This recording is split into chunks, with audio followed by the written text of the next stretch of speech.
Section 1. The First Picture in the Dark. January 30th, 1943. Over the North Sea, inbound to Hamburg. 4 Merlins hammer the cold night like iron fists on a door that will not open. In the blacked-out cockpit of a Lancaster from No.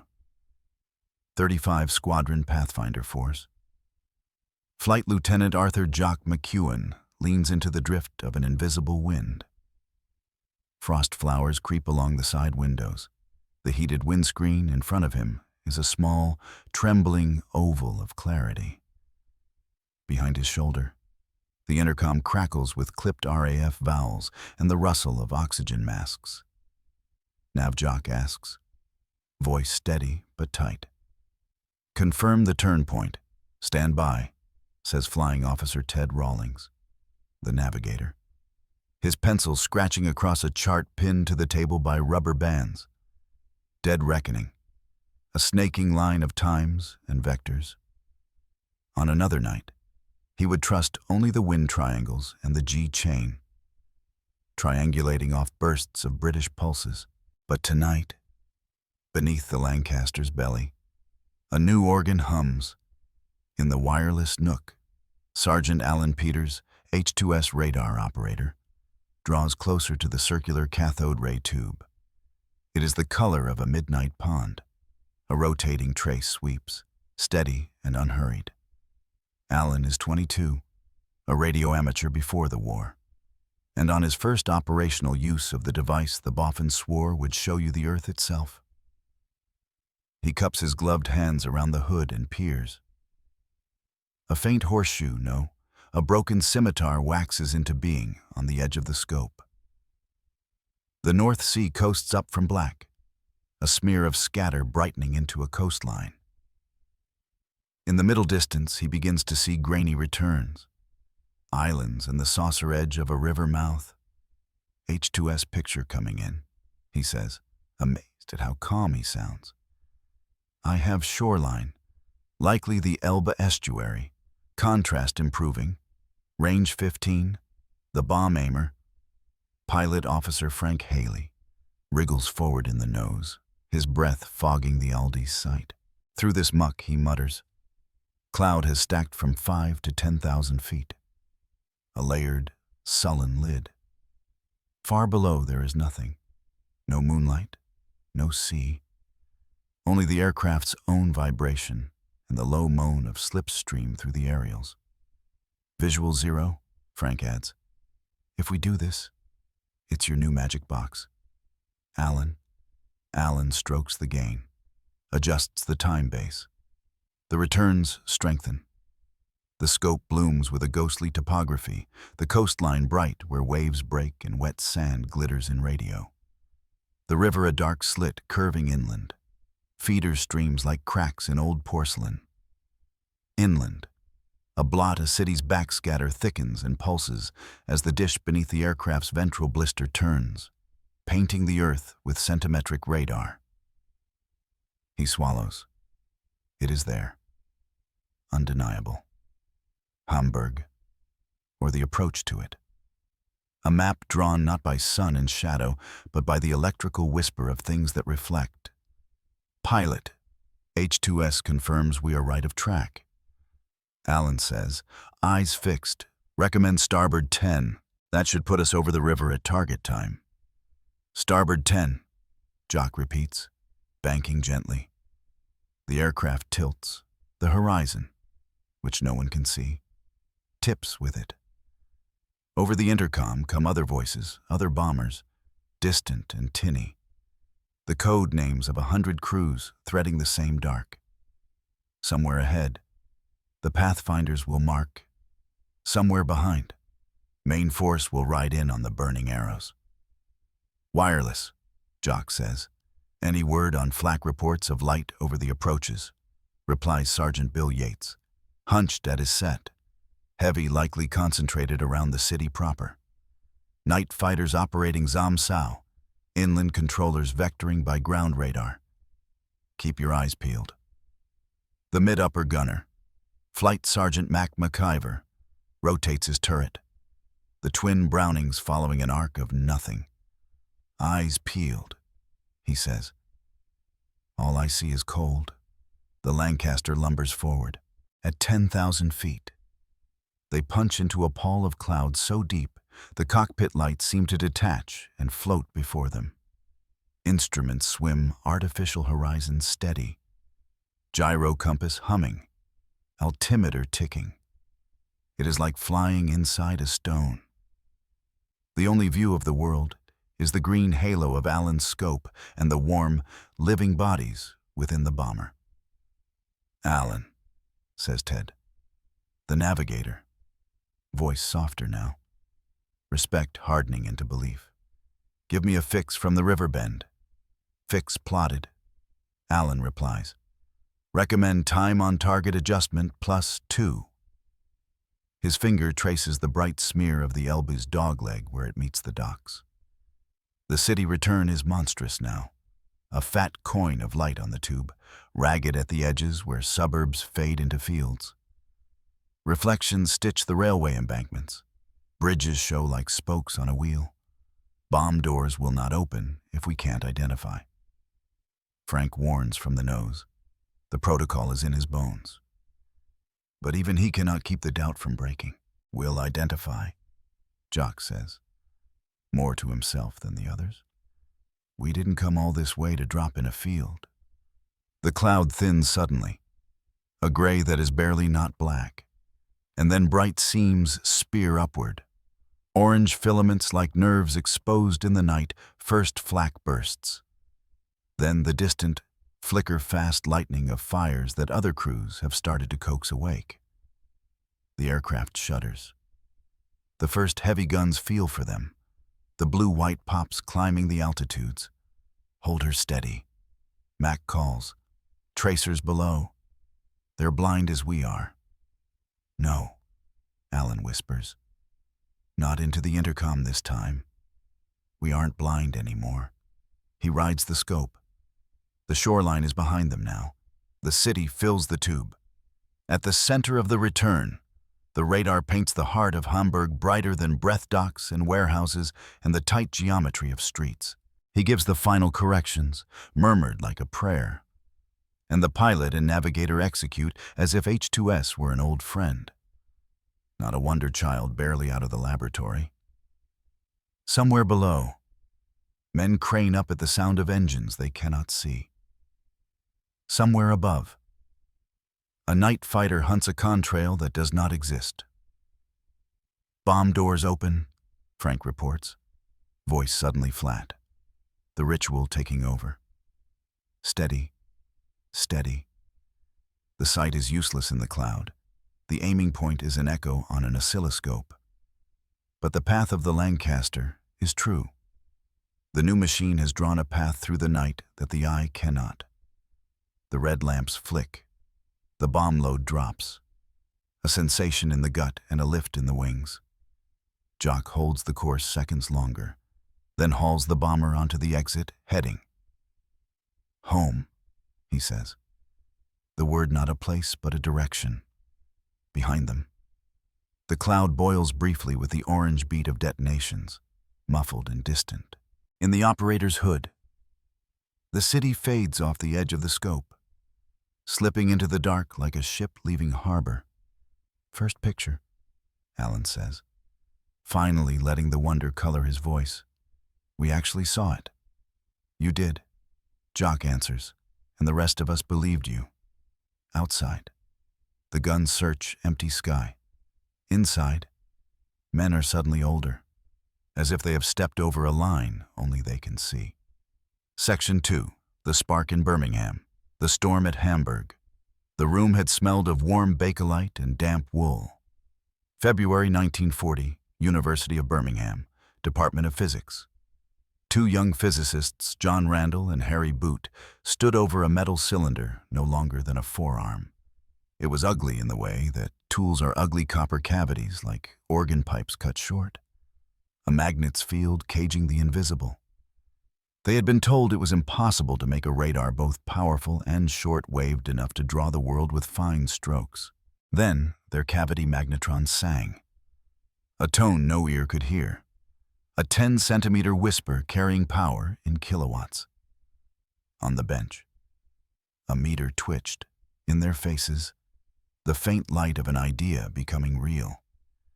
Later that year, the Tizard mission would carry a magnetron across the Atlantic like contraband hope, placing it in American hands at the brand-new radiation laboratory at MIT. In hutments and laboratories from Malvern to Massachusetts, men and women bent over schematics with a speed the war demanded. Centimetric radar would make ships see periscopes, fighters see night. And if the bombing men had their way, bombers see the ground through cloud and dark. The thing needed a name. Somebody, half joking, called the bomber set H2S Home Sweet Home, and it stuck because humor carries what fear cannot. Back in England, at the Telecommunications Research Establishment, the shape of the thing took on flesh. A rotating scanner under a belly blister, a waveguide like a copper artery, the green-eyed plan position indicator that turned the linear into the circular, so that the human mind could read geography at a glance. Technical officers from Bomber Command came to Malvern, hats damp from the Midlands rain, and asked, "Will the docks show?" The boffins answered, "If they are where the sea meets stone." In Whitehall, Air Chief Marshal Sir Arthur Harris, brutal in clarity, wanted a path through the weather. "I do not propose to wait for summer," he said. "We will strike in winter, if we can see." The Pathfinders under Don Bennett, precision stitched onto area attack, promised to go first and make the marks that main force would follow. But promise is cheap in a war. Trials on Sterlings out of Whiten led to coastal runs where radar coastlines matched paper charts. And still there were doubters, navigators, artists of wind and time, eyed the luminous circle like an insult and a miracle in one. The first operational use was set for the end of January 1943. Hamburg was familiar, a port the crews had visited by sound and flame, and sometimes not found at all. They had lost friends there, had watched searchlights paint white bars across the bellies of aircraft and turn men into shadows. Now the city would be a bright coin on a tube, a thing that could be found even when the Himmel was shut. The Lancaster with Jock McEwen at the controls had climbed into the vast emptiness as 1,000 others had before. But it carried under its belly a machine that changed the problem from one of faith to one of measurement. Above cloud, the wind no longer mattered so much. Rivers mattered, coasts mattered. Even the difference between wet fields and dry roofs mattered.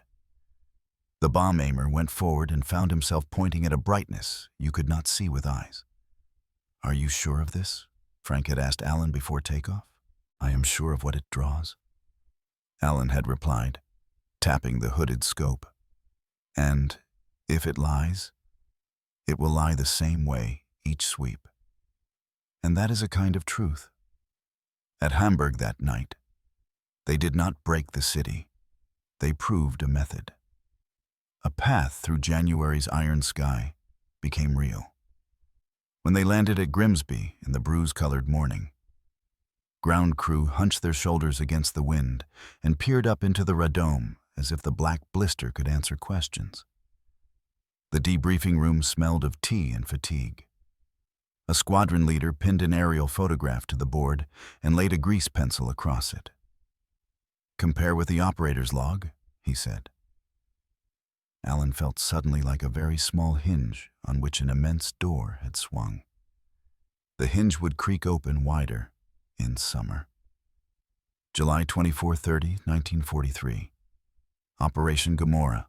Hamburg drew the bombers like a magnet draws filings. Night after night. Now H2S was not alone. The RAF unveiled window bundles of aluminum strips they cut and tossed by the hundreds to blind the Würzburg and Freya radars that guided the flak and the night fighters. H2S cut through cloud. Window cut through the enemy's sight. The city, old and brick-tight, burned with a wind of its own making. Crews who had once hated cloud now prayed for it. Cloud hid them from searchlights and carried their radar pictures like maps pinned inside a closed book. But the night also learned new shapes.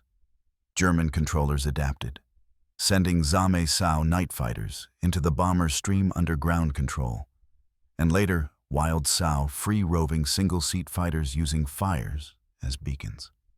Somewhere over the Netherlands in early February 1943, a Sterling carrying H-2S was shot down and fell in wet fields not far from the Scheldt. The Germans pried the set from the wreck and sent it to a laboratory where men in gray suits nodded. Within months, they fielded Naxos, a sniffer that could home on the 10-centimeter pulse of H-2S like a fox on chickens. The sky, which had just yielded its secrets, grew teeth again. At Malvern, the boffins did what boffins do. "Very well," someone said, rubbing tired eyes. "We'll change the key the fox listens for." Work accelerated on 3-centimeter sets with even finer resolution and a different frequency that made Naxos deaf. On the flight line, riggers lifted new blisters under old bellies, and operators learned that cities grew sharper at 3 centimeters, coastlines cleaner, rivers a blacker ink. On a night in late July during Gomorrah, Jock flew again, and Alan watched the scope fill with a brilliance he wished he could forget. The docks were a white wreath, inland. The return swelled where bomb loads had landed and roofs had begun to burn, marking on radar. Don Bennett's pathfinders said, over the net, and somewhere, unseen through cloud, a target marker fell and burned like a green star. H-2S told them where. Window kept their enemies guessing. The firestorm that came was a horror beyond maps and instruments. And in the post-raid hush, even the staunchest in Bomber Command understood they had opened a modern Pandora's box, a box whose lid had been prized up by a magnetron and a phosphor screen. Alan, after one of those raids, wrote in his log, "The set draws what is there." The drawing is never innocent. And yet there were nights when the machine spared lives, when weather would have scattered the force and thrown crews blind over flak belts and night fighters. And instead, H-2S walked them along the river, past the harbor, to a mark laid by a pioneer in a mosquito. Warfare, it turned out, was not made more merciful by precision. It was made more inevitable. In the morning, Jock stood in the wet of the dispersal with a mug warming his hands and watched a fitter wipe grease from the magnetron housing. "Careful," Jock said. "That lump did more than any of us last night. It loses its magic when you know how often it breaks." The man replied, grinning. "Everything worth carrying breaks," Jock said. "Somewhere in Birmingham." The first bench magnetron lay in a glass case, its cavities patient as a pipe organ waiting for the hymn. Out here, beneath a bomber, its descendant beat like a second heart. Section 3. The Picture Becomes Doctrine, December 1943. RAF Whiten, Cambridgeshire. The operations board gleamed with grease pencil routes, altitudes, a cloverleaf of timings that would converge into a single bright hurt. The air smelled of snow and oil. H-2S, now mounted not only on Lancasters and Halifaxes, but also on swift Mosquito Pathfinders, had grown from a marvel into a method. Crews who once called it witchcraft now argued over gain settings like mechanics over carburetors. "Today we practice, not pray," said Group Captain Don Bennett, precise in speech as in flight. Radar marking even through 10/10ths. Remember, coastlines are your friends. Rivers are your friends. Keep your scans, keep your timings, and for God's sake, do not dally over the roar. In one corner of the ops room, a visiting American major from the 8th Air Force, listened hard. The USAAF had felt winter close in like a fist around daylight precision. Cloud canceled missions as often as Flak did. They had their own spoonful now, H-2X, what they called Mickey, a cousin to H-2S birthed at the MIT Rad Lab from the same Birmingham song. B-17s and B-24s would carry it in a ventral radome. An operator would stare at a PPI just as Allen did. And when lead ships found the aim point, the formation would drop on them Mickey bombardment. The Americans loved nicknames. They were learning to love centimetric radar. That night, the weather went solid again. Jock's crew was back on the roster.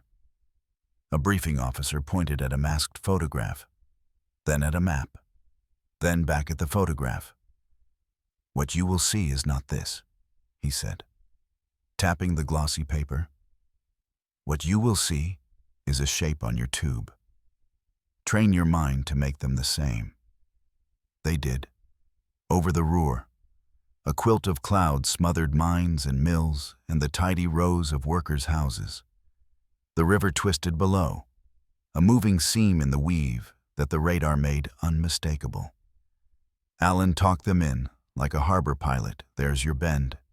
There's your spur line. Now hold, hold, bomb." The runout was into a searchlight cone that snapped suddenly on. But window blossomed, and the cone blurred, and they were gone. Up their exit leg. Guns talking somewhere behind them to someone else. Elsewhere, Berlin. Winter, 1943-44. H-2S gave the RAF eyes over a city that prided itself on darkness.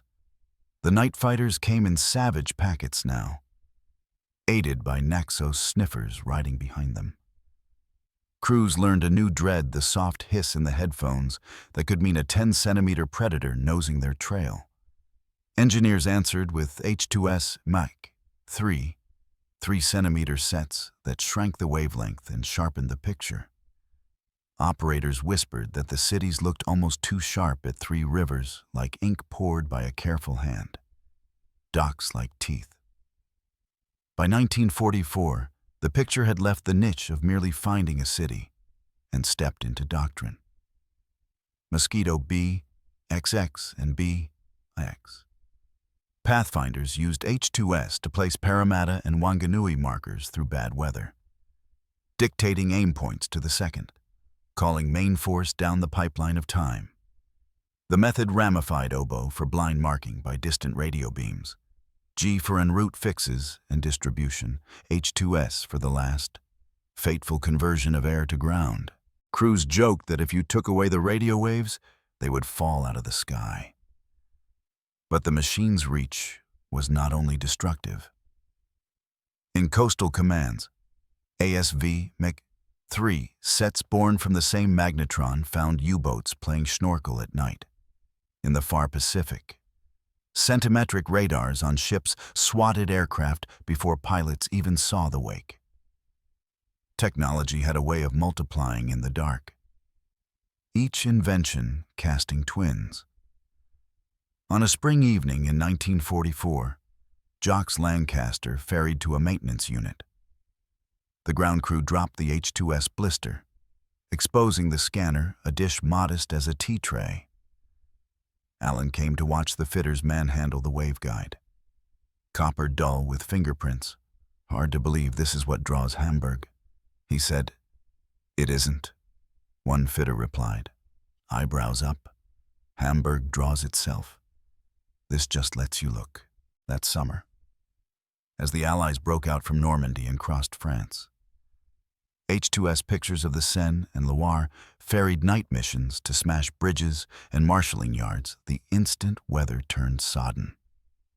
Later, as 1945 rolled Europe toward its end, H-2S walks were plotted over the Rhine, the set painting the river black as rope, while pathfinders laid colored stars at one end and main force tugged the other. A new strangeness haunted the airwaves' radar.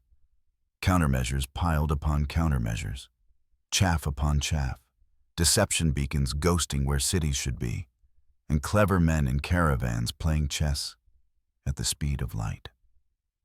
Once, after a Berlin trip that ended with frost on eyebrows and a dead heater in the rear turret, Jock found Alan alone in the dispersal hut, his hands cupped as if still warming the face of the scope. "You look like a priest after Mass," Jock said, smiling crookedly. "Sometimes I think I can still see it when I close my eyes," Alan admitted. "That ring, the sweep, the city coming round like a tide. It's not like a map on a table. It's alive." Jock sat beside him. "We were always looking," he said quietly. "Before the war, men spent lifetimes drawing better maps. You're just doing it in the dark. 20,000 feet up, in 8 seconds per revolution. The last winter was a blur. The Americans used Mickey to bomb through overcast in the Battle of the Bulge, keeping pressure when the weather conspired for the other side. RAF crews, worn, sharpened, superstitious, trusted the green circle the way sailors trusted a star, even when fires below turned the horizon into a lie. The Magnetron, pulsing square waves down a waveguide, did what compasses and sextants could not. It made the world visible when the elements refused. When peace came, the set found peacetime meanings. Weather radars painted storms. Civil airliners learned to see the rocks that killed pilots. Ships probed harbors. In hospitals, a cousin technology called microwave cooked glassware clean, and, later, dinners. The bench Magnetron became a kitchen celebrity by accident. The green PPI became an amber CRT in a control tower, then a flat panel in a cockpit, then a ground mapping mode in a jet that could draw cities at supersonic closing speeds. H2S was a seed. Its branches latticed the modern world. On a quiet afternoon, years later, Alan, older, with the patient hands of a man who has tuned more than machines, stood in a small provincial museum facing a Lancaster's belly. The black blister was there, low and mean. A placard in clean type explained the Magnetron, the centimetric revolution, the first operational use in early 1943, the summer of Gomorrah. The countermeasured chess. Visitors read, nodded at words they could not smell or taste. Alan reached out, not touching, and remembered the first time the river drew itself on his screen. A black, sinuous absence that made everything else make sense. He heard again Jock's voice in the intercom. Not as a place, but as a direction.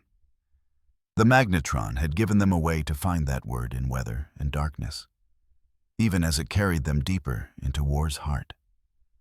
Outside the museum, the sky was overcast in a familiar English way, the light the color of tin.